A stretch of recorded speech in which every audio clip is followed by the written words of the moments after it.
It's a great pleasure to welcome everyone to this talk in our Coastwise Autumn series. And today we're going to hear from Sam Hallam, who is a PhD researcher at the University of Southampton in her final year and writing up. And she's funded by the Natural Environment Research Council. And her studies are on North Atlantic storminess and ocean variability.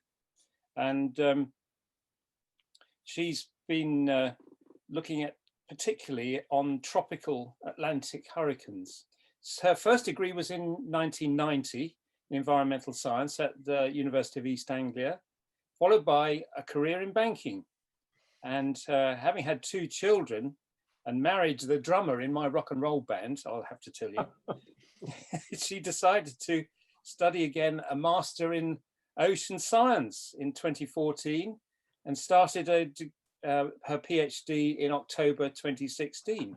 And she's hoping to continue as a researcher when she's completed the PhD. So very much like to welcome Sam to Coastwise, North Devon, and it's over to you. Thank you, Martin. Yes, as you say, I know you through my husband, who was the drummer in the band with you. I'm so delighted to be here this morning, and hopefully you'll find this talk interesting. As Martin just said, I'm a PhD researcher and I'm funded by NERC, and the specific funding, which I have to tell you about, is through Spitfire, which is the Southampton Partnership for Innovative Training and Future Investigators Researching the Environment. So that's how I've been funded for the last 4 years. I'm based at the University of Southampton, but actually the National Oceanography Centre in Southampton. However, like most of us, I haven't actually been back there since March. We're not allowed to go back. So that's been quite a challenge not to see fellow scientists, but so I've been quite used to working in this room that you can see. So this morning, what I'm going to talk about is North Atlantic storminess, but I'm going to put it into 2 parts. So as part of my master's work that I did in 2014, I looked at extratropical storms, so the storms that are hitting the UK. So that's quite interesting, and I'll touch on some climate change there. And I thought, and you can probably see here, this is from the current Atlantic hurricane season. So this is Hurricane Iota, which has just hit Nicaragua, as you've probably seen in the past few days. So the work that I'll be showing you this morning is the work that I've been doing, but as researchers, you don't work solely on your own. So the papers that we've published have been in conjunction with Bob Marsh, Simon Josie, Pat Hyder, who's at the Met Office, Ben Moat, Joel Hershey, who's my main supervisor, and Andrew Coward, who is the main person who produces the model simulations, which I'll show you as well.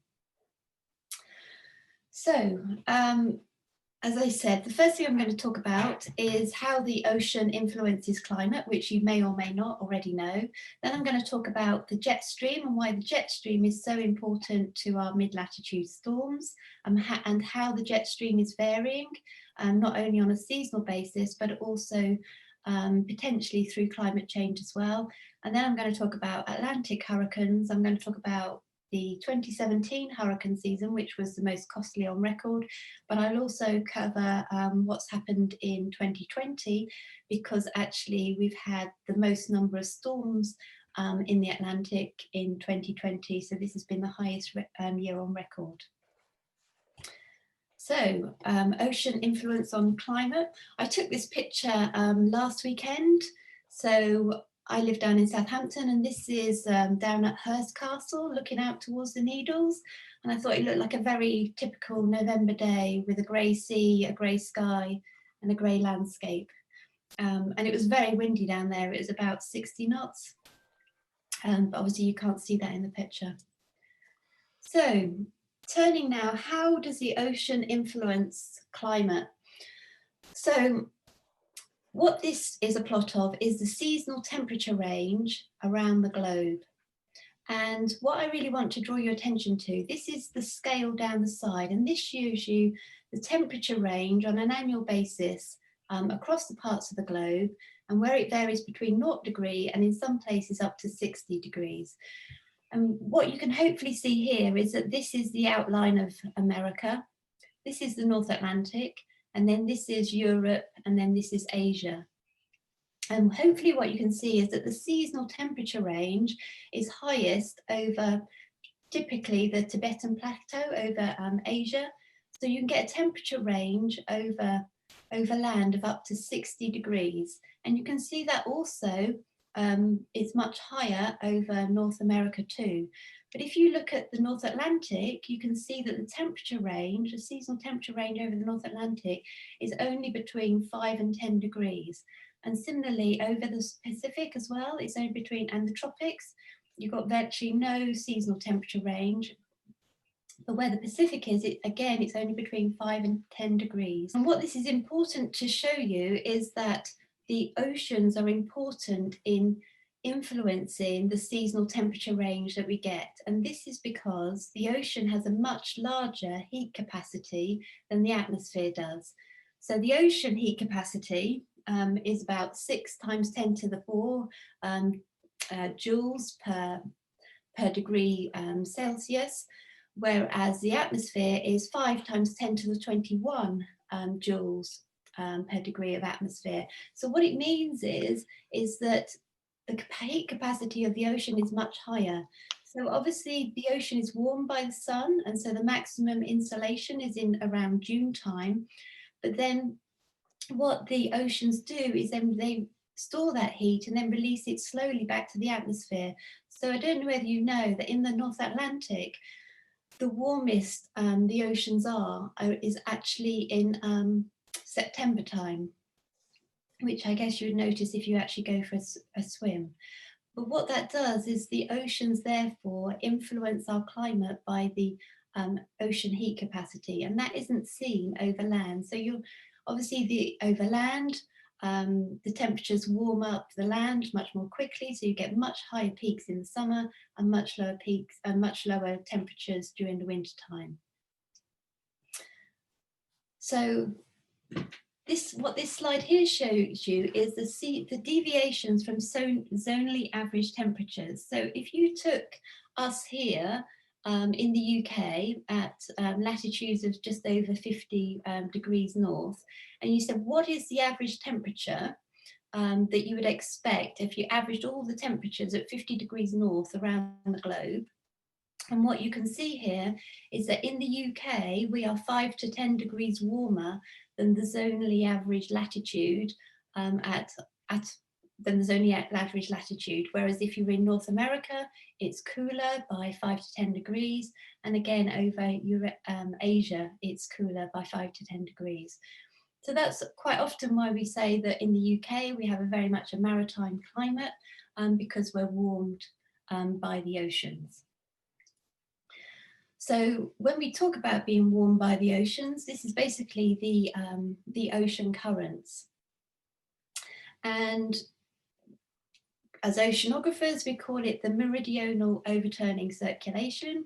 You may or may not have heard of that term, but what you probably have heard of is you've heard of the Gulf Stream and the North Atlantic Current, I'm sure. So basically, what the red line that goes all the way around the globe is it shows you the warm ocean currents, and they tend to be at the surface. So in terms of what we get here in the UK, we get warmed by the Gulf Stream, which then turns into the North Atlantic Current. So those are northward flowing ocean currents that bring warm waters further northwards. These ocean currents then sink in the Greenland, Iceland and Norwegian seas, and they cool and sink at depth, and then they return the circulation at depth of around 3,000 meters. So what I want to show you now is a model simulation. So this is an ocean model. It's produced by Andrew Coward, who's part of the modelling group at the National Oceanography Centre. And what it shows you here is these are the absolute velocities at the surface in meters per second of the ocean currents. And hopefully what you can see here is, you can see here in the Atlantic, you've got, coming off Florida, you've got the Gulf Stream, which comes off the coast, and then it starts to meander, and then it turns into the North Atlantic Current, coming all the way up here to the UK.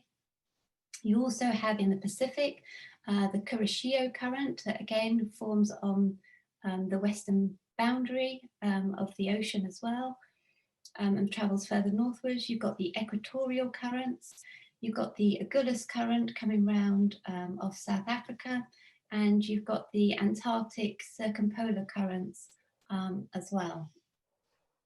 So I guess what I'm trying to show you in this model is these are the warm ocean currents that travel northwards on the surface that influence our climate by bringing by transferring the heat northwards and warming the climate that we experience here in the UK. So that was the first part about how the oceans can influence the climate. So now really what I want to go on to is talking about the jet stream and mid-latitude storms. So I guess we're all very familiar here in the UK of the impact of storms on the UK, the flooding that they bring, the storm damage that they bring to the coastlines year on year. And I guess the question is are they getting worse? And hopefully we might just cover some of that now. So, but really what I want to say first of all is to talk about the jet stream and why the jet stream is so important for storms. You may already know this, but just in case you don't, I just thought I'd bring everyone up to speed. So the jet stream is basically a narrow band of air that flows around the globe in the Northern Hemisphere and also in the Southern Hemisphere. And it flows from west to east. And basically it's this narrow band of air is found at 10,000 meters, so 30,000 feet, and which is where the planes fly, and they fly at that to take benefit from the jet stream as well, so that they can fly faster when they're flying with the wind. So the typical speed of the jet stream is between 100 and 160 miles per hour, and it flows faster in winter. And basically the jet stream forms where there's a sharp temperature difference between air masses. So where the polar air, the cold polar air meets the warmer subtropical air. And that tends to be where the jet stream forms.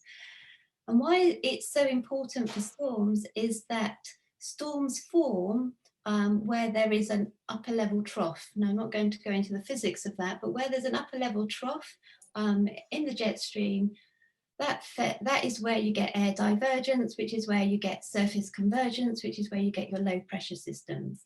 So, but basically all you need to really remember is that the jet stream is important for storms because wherever the jet stream is where you tend to get your storms.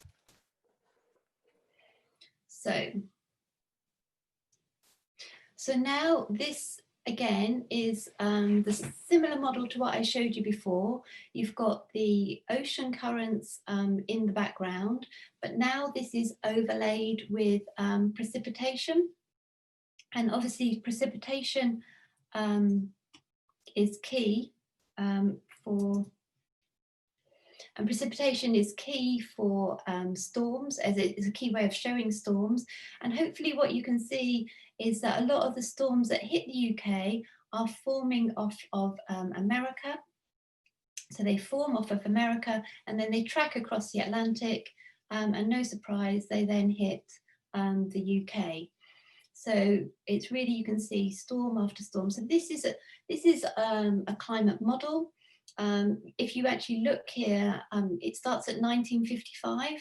I think it pretty much keeps going on a loop, but we obviously run these models to show how they change with the changing climate. So we have control runs, and we also have runs as well, which have increases in CO2 and show the impact of how the climate will be changing under increased CO2 as well. Also interesting things I'll show you is that you can see that over the Amazon down here, you can see the daily rain through the precipitation that happens at lunchtime.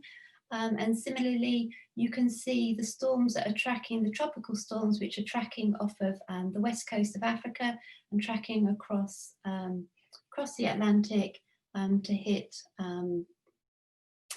Central America.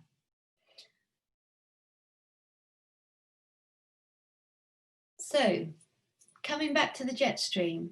So, this is work that we have done that I did as part of my master's in conjunction with Joel Hershey, who was my supervisor. And what this does is it shows you the mean jet latitude position from 1871 all the way out to 2011.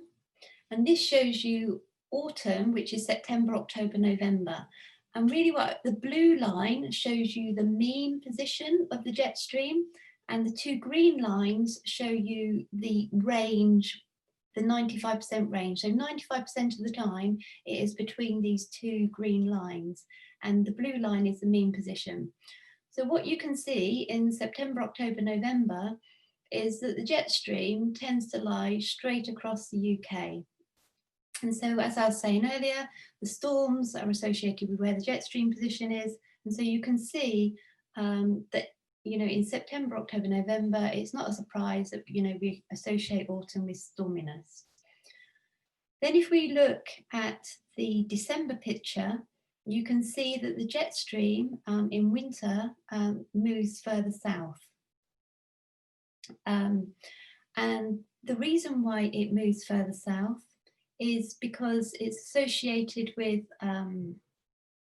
the temperature difference between the equator and the poles. So in wintertime, the temperature difference between the equator and the poles is much larger. So that pushes the jet stream further south. And so the jet stream moves northwards in the summertime when the difference between the pole and the equator is less, and it moves further south in the winter time when the difference in temperature between the pole and the equator is greater. So you can see that in winter, December, January, February, the jet stream moves south of the UK. And so typically we might then have high pressure systems, really cold high pressure systems, which we then draw in, that bring in the cold, dry air from the north. And then this is the mean jet position in springtime. So again, you can see that in springtime, it started to move further northwards again.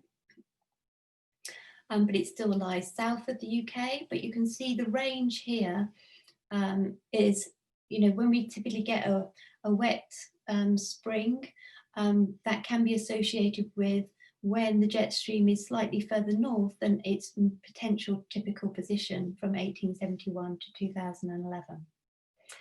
And then in summertime, the jet stream is at its most northerly position, as I said earlier. So you can see that the mean position tends to be over the southern part of Scotland. Sometimes, obviously, the jet stream is much further north, which is great for us because we can, if we like that, because we can then draw in all the nice warm European air. And sometimes, as we know, the jet stream lies much further south and we get a very wet summer, very wet summertime. And really what I also want you to see is that if you look at the jet stream in the summer, it's quite zonal around the globe in that there isn't that much difference in the latitude of the jet stream in the summer months. You can just see it peaking slightly as it goes over the Rockies, over America. Whereas if you looked at it in winter, you can see it's got quite a lot of kinks and curves in it, in the jet stream. So this just, I won't dwell on this, but this just shows you the seasonal cycle of the jet latitude in 4 different locations. And you can see over the Atlantic that because we have more of a maritime climate, which reduces the temperature range over the Atlantic, the range of the jet latitude over the UK, over the North Atlantic is much lower. And you can see the peak that jet latitude reaches its most northerly point in September. But the range over Eurasia and the Pacific and North America is much higher. So what is happening to the jet latitude? So this is the trend line from 1871 to 2011 over the North Atlantic. And this is a plot with lots of lines on it. The black line is the bold black line is where the jet stream was each year. The blue line is the 5-year average, and the red line is the 10-year average. And you can see there's lots and lots of variability as to where the jet can be. But what's important is looking at this long-term trend. And what there is here is there's a 3-degree northward increase in the winter months of the jet latitude. And in springtime, there's a 1.8-degree increase in spring, and summer, 0.4 degree increase in summer and 0.8 increase in autumn.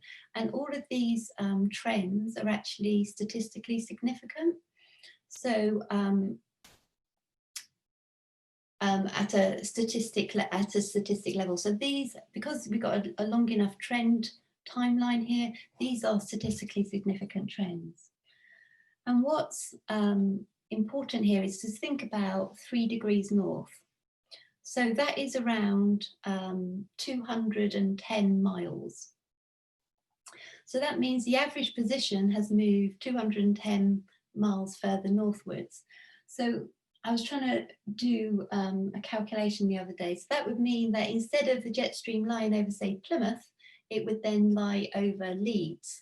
And I took Leeds thinking of you, Martin, there. So, and what's important there is for us to think about, because the jet latitude is so associated with the storms, if the jet latitude is moving, it also means that the location of the storms is moving. So if you think about it moving further northwards, it will impact on where we're likely of the storms that we experience here in the UK. So the question is, why is the jet latitude moving further northwards? And as I was explaining or trying to explain earlier, it's down to the difference between the equator and the pole in the troposphere. So this is basically way up in the atmosphere. And all you need to notice about this is that it's going downwards. Okay, so basically what it's saying is that in all the seasons, the temperature between the equator and the poles up in the atmosphere is going down. Now, this isn't a surprise to us because there's obviously you'll have seen all the talk about Arctic warming. So as the Arctic gets warmer, obviously the temperature difference between the pole and the equator is then decreasing. And that's what we're seeing here is the decrease in the temperature between the pole and the equator, and the impact is that is what is driving the increase in jet latitude around the globe. So the next question is what is happening to the speed of the jet stream? So this again is a picture looking at the North Atlantic. And hopefully what you can see here is from 1871 to 2011, and you can see that the jet speed is also increasing. So it's increased by 10 miles per hour in winter, and sort of half of that in spring and half of that and 3 meters per second in autumn. And those are, again, are all statistically significant increases in the jet speed. There's no increase it's seen in summertime, however.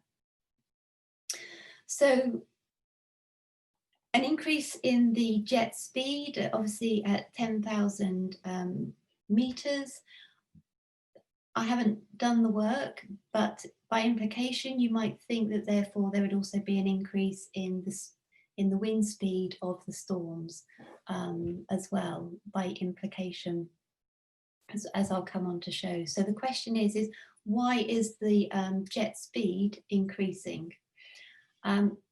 This is a little bit of physics, but you don't need to worry about that. Basically, up in the atmosphere at 300 millibars, so that's about 10,000 meters, the pressure up there is changing. So the pressure difference between the equator and the pole and the North Pole is what drives the speed of the jet. And what you can see here is that the pressure difference is increasing, and that is what's driving the increase in the jet speed in the jet speed across all the different seasons. So yeah, so in terms of that, the jet speed is increasing, so that might therefore imply that the storms that we experience are also increasing in strength as well. So in terms of summarising this section, what I've talked about is the jet stream and mid-latitude storms. So the jet stream location is key to the storms that we experience in the UK. And hopefully what I've talked about is that you can see that the jet stream moves north in the summer and it moves south in the winter, associated with the temperature difference between the pole and the equator. The North Atlantic jet stream has moved 3 degrees further north in winter between 1871 and 2011, according to the research that we've done. And the North Atlantic jet speed has increased by 10 miles per hour in winter between 1871 and 2011, again, based on the research that we've done. So the next section, so that's, I guess, the end of the mid-latitude storms, so the storms that cover the UK. And what I was going to talk about now was Atlantic hurricanes, which again has been the focus of my PhD work. So I'm going to specifically talk about the work that I've done, that we've published in Nature Communications, but I will also talk about the 2020 hurricane season as well. This is, so tropical cyclones. So just to clarify by definition, so tropical cyclones is the generic term for tropical storms. It's a generic term for tropical storms. However, in the Atlantic, we tend to call them hurricanes when they get strong enough. In the Pacific, they're called typhoons. In the Indian Ocean, they're called tropical cyclones, and around Australia, they're called tropical cyclones. But basically, whether someone calls it a hurricane, a tropical cyclone, or a typhoon, they're all talking about the same thing. It's a tropical storm, and then it becomes, and when it becomes strong enough, it then becomes a hurricane or a major hurricane in the Atlantic. And there's an increasing trend of billion-dollar disasters. And what this slide here shows you is the devastation of Barbuda from Hurricane Irma in 2017. This is Hurricane Irma as it was approaching Barbuda. Now, 2017 is the most costly season to date, with damage estimates of $360 billion. Yet, obviously, the initial forecast did not predict an active season for 2017. So the question is why was it not forecast to be the most, costly season to date? So the question is what happened? So in terms of hurricane formation or tropical cyclone formation, you need basically 5 key ingredients.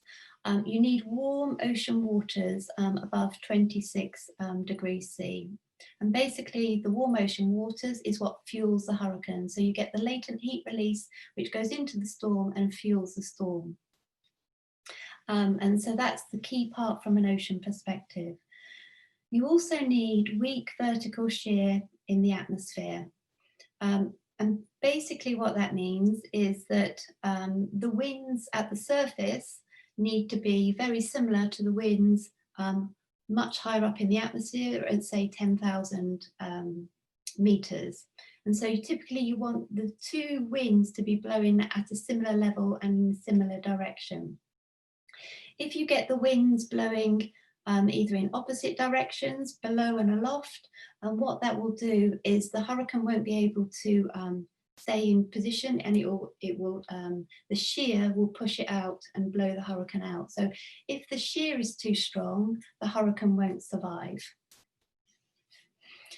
So you also need convergence of surface winds. And basically in the Atlantic, what that means is you get a convergence of surface winds off the west coast of Africa. And so basically when I'll come on to show you later, you'll see that a lot of the hurricanes in the Atlantic form off the west coast of Africa because you've got a convergence of surface winds. You also need low sea level pressure below 980 hectopascals, and you also need sufficient Coriolis force. Coriolis force is basically driven by the spin of the Earth. So as you go further away from the equator, the spin of the Earth is greater. So basically what it means is you need to be more than 500 kilometers away from the equator to actually get a hurricane to form. So 500 kilometers is 5 degrees. So in the Atlantic, we find that most hurricanes form between 10 degrees north and 20 degrees north.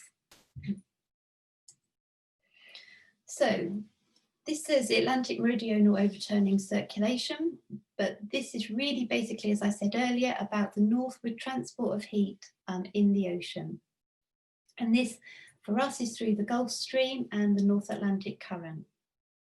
And as I said earlier, it's highly variable on interannual timescales. So what happens is sometimes the Gulf Stream might be flowing, in some years it can be flowing really fast, and then in other years it can slow right down. And this can vary on a monthly basis, a seasonal basis. And what happens is if the Gulf Stream is flowing really fast, say, and the Atlantic meridional overturning circulation is flowing really fast, it transports more heat northwards, which is great for us in the UK, but it means that the tropics will be colder. If the flows are slower, so the Gulf Stream and North Atlantic Current is flowing slower, then what you tend to get is a buildup of heat in the tropical Atlantic. And that means we get tropical convergence, and that can lead to positive sea surface temperature anomalies. And that has the potential to impact and make it a more active season. So this is a case study looking at 2010, 2005 and 2017, which were the most active Atlantic hurricane seasons there has ever been.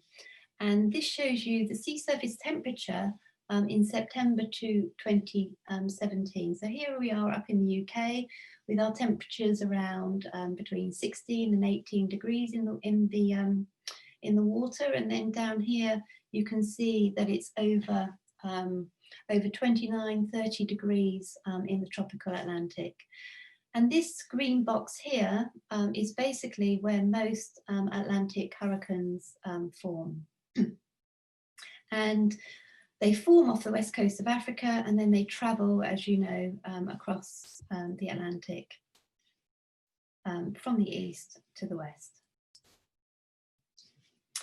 And this shows you the tropical Atlantic hurricane season from 1980 all the way out to 2017. And you can see that it's really highly variable on a year-by-year basis. The grey lines are what are called tropical storms. Then the orange parts relate to when it's a hurricane.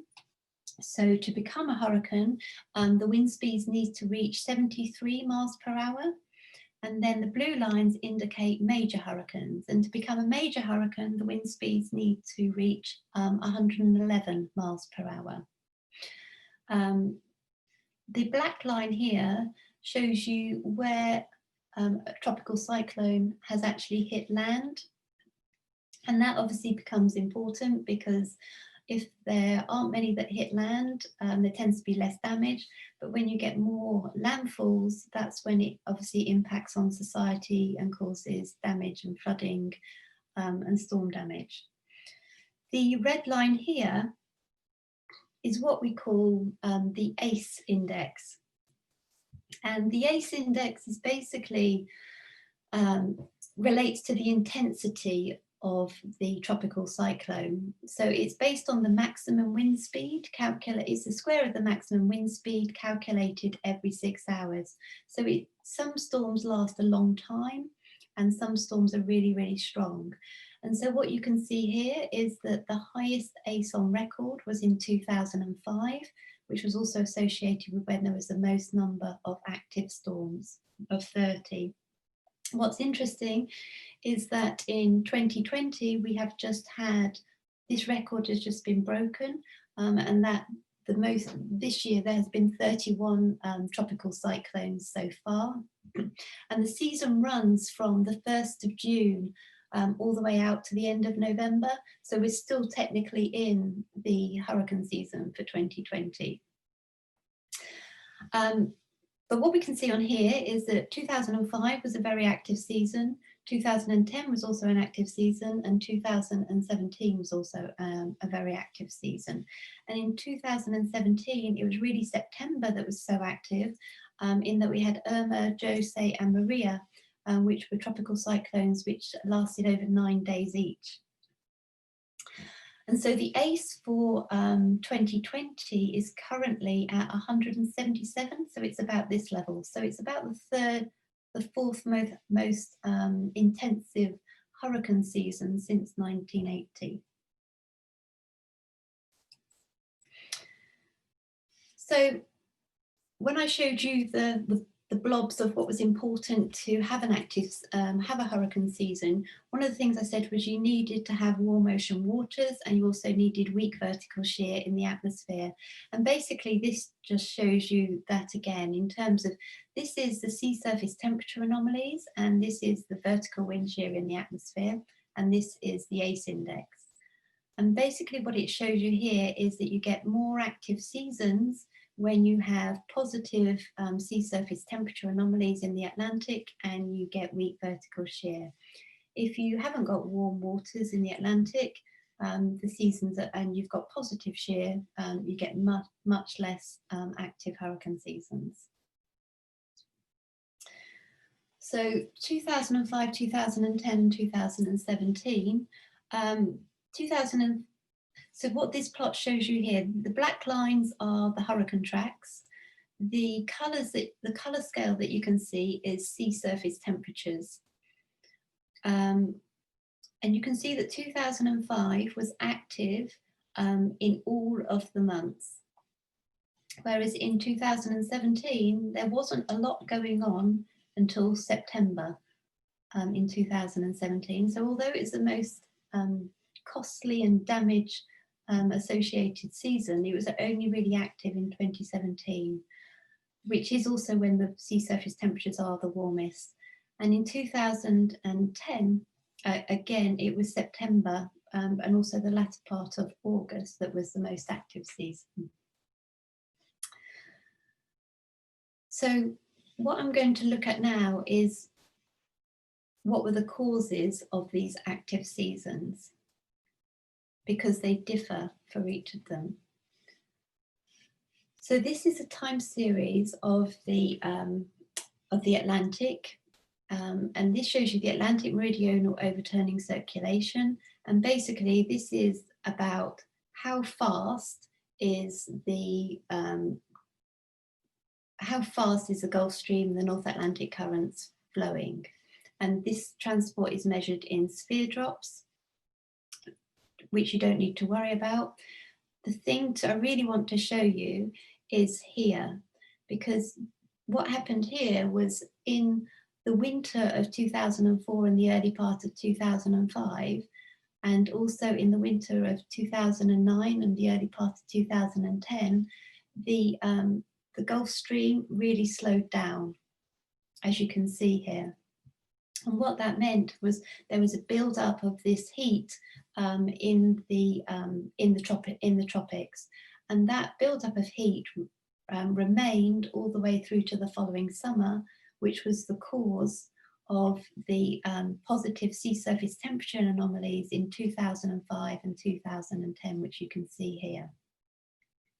And you can see that the downturn was greater in 09-010, and you can see that the buildup of heat was higher in 2010, even over 2005. So in 2005 and 2010, this positive anomaly that we can see was due to the downturn in the ocean circulation. But this wasn't the case in 2017. There was no downturn in the ocean circulation. So what was going on in 2017? So this was the year that was underpredicted. And what this shows you here is surface heat flux. Now don't get put off by that. Basically, it just means how much extra heat is in the ocean. So what this shows you here is where you've got a positive anomaly of heat in the ocean, it will show up here as red. So what you can see here is that in April 2017, there was a positive buildup of heat into the ocean. And what caused that was the reduction in the northeast trade winds. So basically, the northeast trade winds blow off of Africa. That is the prevailing wind, whereas we get our southwesterlies off Africa, there is a prevailing northeast trade wind. In the April of 2017, that trade wind was blowing was not blowing as strongly. And these are the wind anomalies, these vector arrows. What's important is that these northeast trade winds bring cool, dry air over the Atlantic. And because there was less cool, dry air coming over the Atlantic, there was a reduced humidity gradient, which meant there was a buildup of heat in the ocean. And that meant that there was positive sea surface temperature anomalies. That also happened in May, June, July, and August. And so basically, the positive sea surface temperature anomalies that we saw in 2017 were all down to the winds. So the reduction in the winds led to the buildup of heat. And because it happened after April 2017, it was less well predicted by the forecasters because they normally do their predictions in March and April. So 2017, in 2017, spring and early summer changes in the air-sea fluxes related to the winds were the dominant factor in why it was an extremely active hurricane season, but it was more difficult to predict. Whereas in 2005, it was the late winter changes in the ocean circulation with the slowdown in the AMOC, in the Atlantic Meridional Overturning Circulation, which is the Gulf Stream and the North Atlantic Current, which played a key role, which can provide a 6-month potential forecast for hurricane forecasters. So hopefully that explains those active seasons. And then finally, what I want to really just talk about is the 2020 hurricane season, which has been happening this year. So this plot down here shows you all the hurricanes in 2020. And as you can see, a lot of them generate, as I was saying earlier, off the west coast of Africa, and then they travel obviously westwards, and then obviously some of them curve as well. As I said earlier, it's been a record high in terms of the total number of storms. And there's also been 13 hurricanes and 6 major hurricanes, which is above category 3, which means they were over 111 miles per hour. There's been 348 fatalities, and the total damage so far from this season is around $40 billion. This is just at the moment. So compared to 2017, 2017 was more of the order of $380 billion. So the damage this season is currently at a lot lower level. But what I wanted to show you as well is you can see the sea surface temperature anomalies. So this is the sea surface temperature anomalies in the Atlantic between June, July and August. And you can see that in the tropical Atlantic, it has again been another warm season for the ocean. And also there has been La Nina conditions, and the La Nina conditions are what often brings the weak vertical shear in the atmosphere. So the weak shear and the warm oceans combined together have contributed to this active season that we've seen. And I guess the final thing I wanted to really sort of say is that there's been three of these hurricanes which have obviously turned into extratropical storms, which have hit the UK. So they started as hurricanes, and then as they come across the Atlantic, they turn into extratropical storms, which means they no longer have a warm core. So they're no longer a hurricane or a tropical storm, and they become extratropical. And the three were Kyle, Epsilon, and Zeta. And you can see them here. I can't remember which one is which, but Kyle, Epsilon, and Zeta are these three which came across. One came across in 22nd of August. I remember that well because I was camping. And it was very wet. It was very stormy. We had over 50-mile-an-hour winds down in Cornwall. And then obviously Epsilon and Zeta have been responsible for the storms that then hit the UK at the end of towards the end of October. So hopefully this has been interesting. So I've talked about the ocean influence on climate, the jet stream and mid-latitude storms, and also Atlantic hurricanes. Hopefully that's been interesting. Thank you so much for listening. Thank you very much indeed, Sam. That really was tremendous. I think what you've managed to do is explain an extremely complex subject in a very, very simplified way. And I know you've been very aware that we're not all scientists like you are, and some of the terms that I've heard before never really understood. So thank you very much for doing that. Some real science there for us, and I think very timely as we're in this record hurricane season.